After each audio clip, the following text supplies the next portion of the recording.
Welcome to the J.R. Hendrick Texan Consort.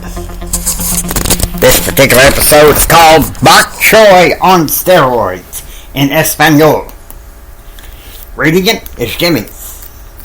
November 6th, 1993, 4:50 a.m. Eastern. Jim's private plane takes off from Washington, D.C., bound for Frankfort, Kentucky. There, they would be staying at Hilton Inn and Suites. For the next 2 days, Jim and Claude were to just have fun and relax. On Monday, they would fly to Boston, where Jim would speak early that morning at the John F. Kennedy School of Government. Shortly before, Hillary Clinton was to go give her speech on health care.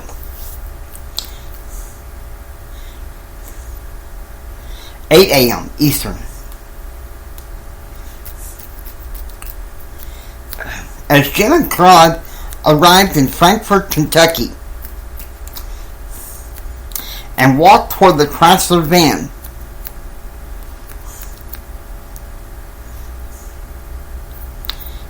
that they had rented, it was ready to take them to the Hilton.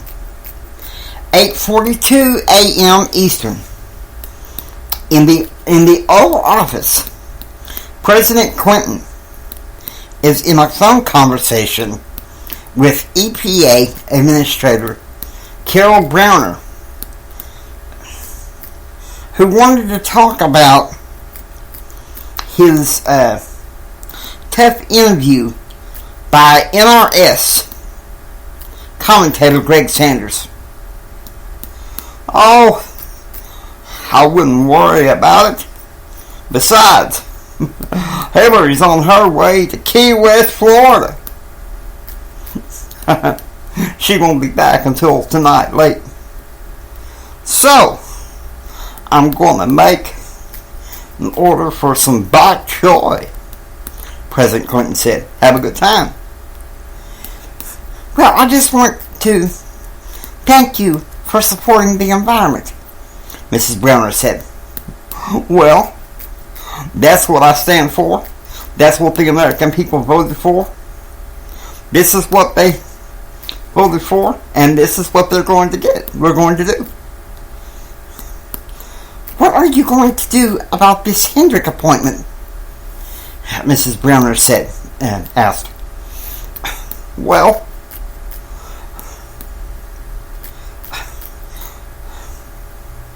I wouldn't put that on your I wouldn't let that be your concern, honey. Don't you worry about a thing. I'll take care of that man soon enough. 8:15 a.m. Central. JR and Ken wake up and walk outside of the door and onto the second floor.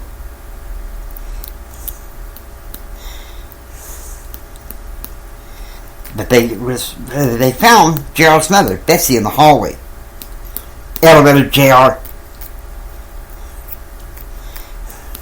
Look, your daddy has Barry working on the upstairs carpet, especially in the upstairs sitting room near where Kyle used to stay.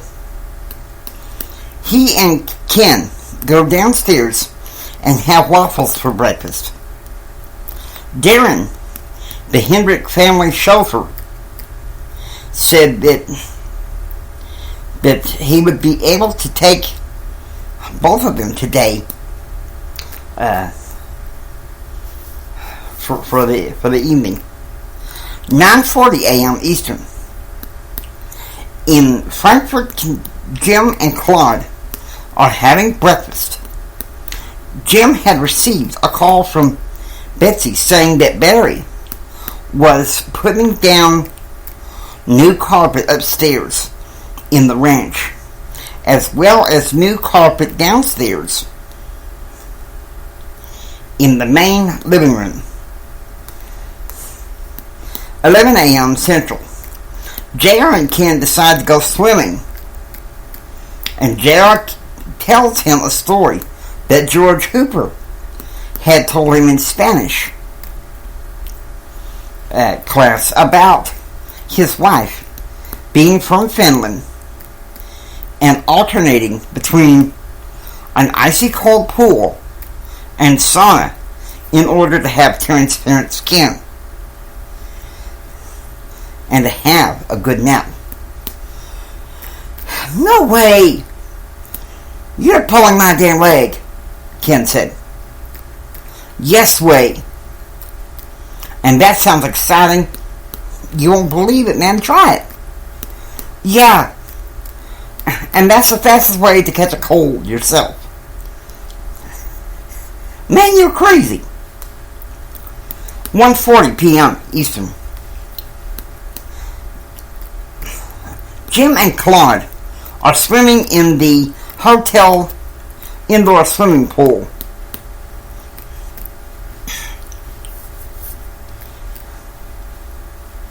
While 70s and early 80s music is being played in the pool background. They had lunch, and now the rest of the plan was to relax and perhaps later on this afternoon have dinner at the hotel bar. 3 p.m. The ranch van pulls up in front of the driveway. Let's roll, Ken said, getting into the van. JR, man, it's always good to see you and be with you. Darren pulls the van out from the ranch and onto the highway.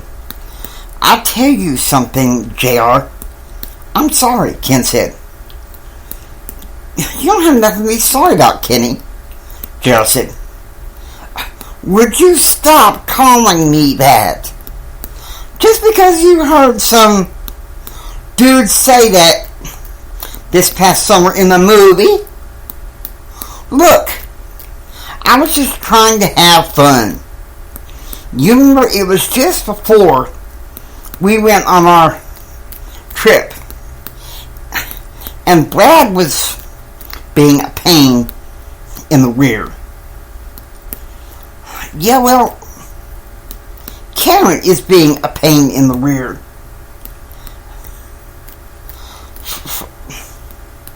For coming to you about Brad. Man, please, leave Karen out of this. Let's just forget about her and Brad and have a good time. And remember, I have to go back to Lubbock tomorrow. They go to Whataburger. 5 p.m. Central. At Whataburger, Ken notices that JR is slumped over.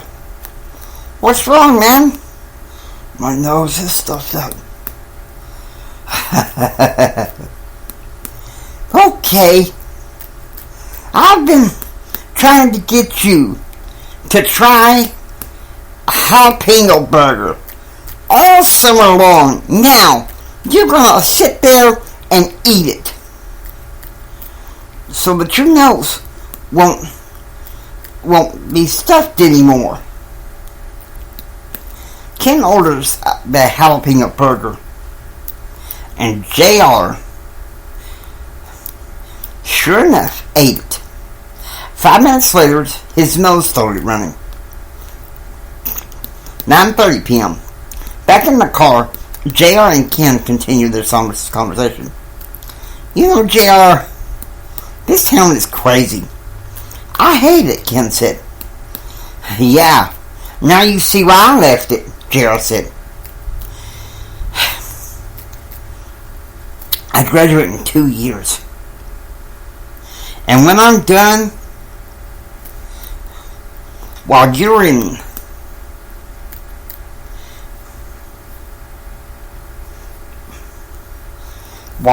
D.C., I'll be transferring to Lubbock University College to go to business school. There, you see? That's why they don't need me hanging out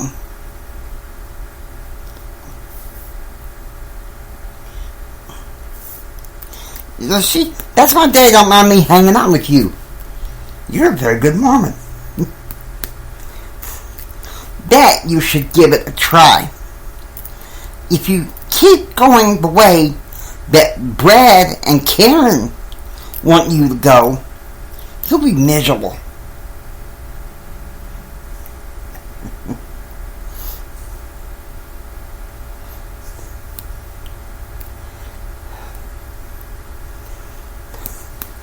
November 7th, 1993, 6:15 a.m. JR wakes up dresses into church clothes, and takes his baggage downstairs. Karen Cryer was taking JR to Asbury United Methodist Church in Odessa, and then back to Lubbock, where they would be attending a Sunday afternoon service at Rising Star Church, a charismatic church in southwest Lubbock. 7:45 a.m. Karen's car arrives at the ranch. The ranch hands load JR's luggage, and JR and Karen speed off towards church. 8:30 a.m. In church, Reverend Matthew Cotton is talking about God's love, illustrating from a song by Michael W. Smith called Won't Somebody Love Me?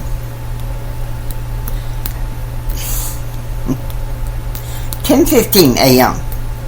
After church and Sunday school, Karen and JR take the drive back to Lubbock.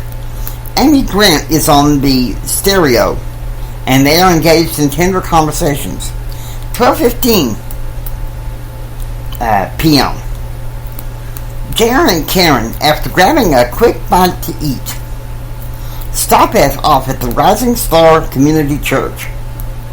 Karen's boss at the Lubbock for Life Clinic, Dr. Michelle Barber, was there with her husband Keith and their 8-year-old son Jeremy. 1 p.m. The church service began with the praise song, Let the Redeemed of the Lord Say So, as JR and Karen stand up and sing the chorus. Men and women were singing and talking in tongues and dancing in the aisles as the minister plays the organ. 1:10 p.m. The pastor is leading the church and singing I Fly Away. JR and Karen are singing with all their heart. 1:15 p.m. The church choir is singing Peace in the Valley, and the pastor is asking people to come up for healing. JR takes Karen by the hand to help her. She bats it away. Don't you touch me! Ever! Since my father, no one is allowed to touch me ever again. 2:10 p.m. JR and Karen get into the car. As soon as she turns the ignition, she turns on him. Next time, return home in your own car, Karen said, driving JR back to the campus. 2:20 p.m. JR returned to his dorm room, coughing and sneezing. Worried, Kevin McDonald calls Betsy back at the ranch. Betsy tells him to give JR some grape juice